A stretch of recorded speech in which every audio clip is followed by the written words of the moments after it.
adversary that's roaming, seeking whom he may devour. How do you overcome that adversary? It's through patience and faith. It's through suffering. It's letting these Edomites win, or at least having them believe that they're winning, Go ahead. 1 Peter 5:8, it says, be sober, be vigilant, because your adversary, the devil, as a roaring lion, walketh about, seeking whom he may devour. Seeking whom he may devour. Why? Because as long as you're in that vibration of Babylon, you don't have patience. What's the opposite of patience? See if you can look up the antonym for patience. Because you're in that chaotic spirit. You're in a confused state, man. Your frequency is in his vibration, which is anarchy and chaos. That's another part of the reason why we came out here, man, is to completely decompress from Babylon's frequency, to purge out, that vibration of Esau, man, and always be on the go and hustle and bustle. That's how you get devoured in Babylon. Go ahead. It says, whom resist steadfast in the faith, knowing that the same afflictions are accomplished in your brethren that are in the world. Right. So the same afflictions are accomplished in your brethren that are in the world. The same afflictions, man. We're not going through anything different. It said a quality of suffering. That actually brings patience and charity. You got that other precept, that 1 Peter? I think it was Second Peter? right here. Yep. Okay, we'll finish that out and then we'll get that 2 Peter. It's verse 10, it says, if I read verse 9 again, it says, whom resist steadfast in the faith, knowing that the same afflictions are accomplished in your brethren that are in the world. It says, but the power of all grace, who had called us into his eternal glory by Yahweh Shah Mashiach, after that ye have suffered a while, make you perfect, establish, strengthen, settle you. Right. It says, so after you've suffered a while, that what? It says, make you perfect. That makes you perfect. Establish. Strengthen. Settle you. Settle you. So what did we read in Isaiah 33:6? That wisdom and knowledge will be the stability of thy time and strength of salvation. Here it said that what is going to make us perfect? It says, after that ye have suffered a while. After you have suffered a while. Make you perfect. Make you perfect. Go ahead. Establish. Strengthen. Settle you. Settle you. So what is that strength? Suffering. Suffering is the strength. Because judgment is the only thing that's next. Right.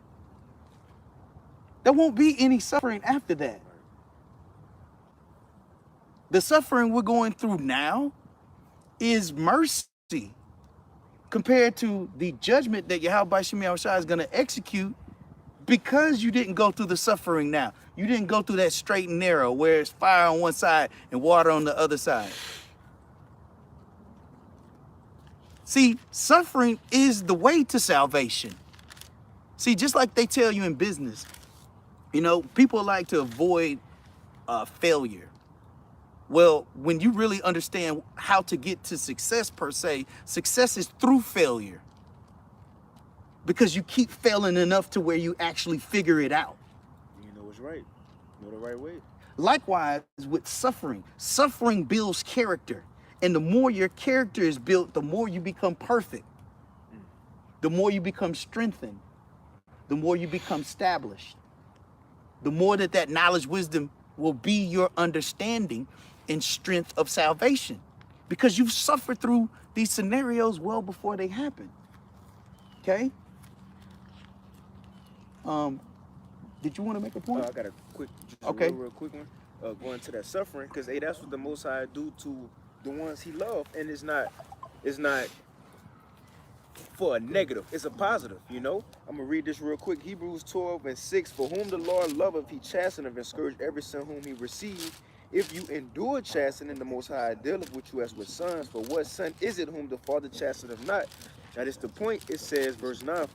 Furthermore, we have had fathers of our flesh which corrected us. Right. Your fathers corrected you, right? Son, don't do this. Don't put your hand on the stove, right? It says, and we gave them reverence. Yes, sir. We respected them. It says, shall we not much rather be in subjection unto the Father of spirits and live?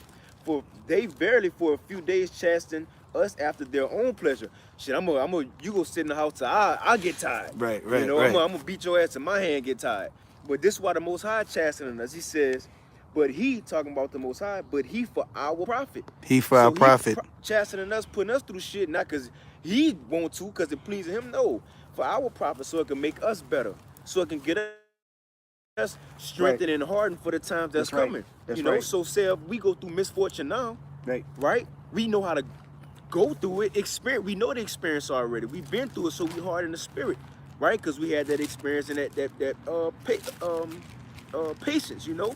So we're gonna know how to get through it. But if somebody else in Jacob's trouble go through it, they're gonna bug out, Right. Because they haven't experienced it yet. Nothing. You see, and it says, but he for our profit that we might be partakers of his holiness. You know, look at what Yahushua received from going through his suffering, man. You know, that's it. I want to add on. Yeah, because we said that for our profit or for our benefit, I think, basically what is that? Is he says we can receive that glory. That's the kingdom. Right. Right, and the scriptures say that it's your Father's good pleasure to give you the kingdom. Right, so we're going through all of this suffering and, you know, having patience just to obtain that. You know, that's what's going to get us there. He wants to earn it. Right. If I can just touch back on real quick a precept you brought out. This is back in 2nd Ezra 7 and 9. It says, if the city now were given unto a man for an inheritance, if he never shall pass the danger set before it, how shall he receive this inheritance? So that's the same thing. Like, you're not going to receive salvation without going through the practice of suffering. But through that practice of suffering, you will become strengthened. You will become hardened, you know, to where when you ultimately get to Jacob's trouble, like I said, it's no different than the day before, Right. or the months before. So yeah, I just wanted to add that. You got that precept, brother? Hebrews chapter 12 and verse 10. For they verily for a few days chastened us. Read up a little bit. Hebrews chapter 12 and verse 9. Furthermore, we have had fathers of our flesh, which Did you just read corrected us. that? Oh, that's the spirit, bro. Yeah, okay. Hebrews chapter 12 and verse 9.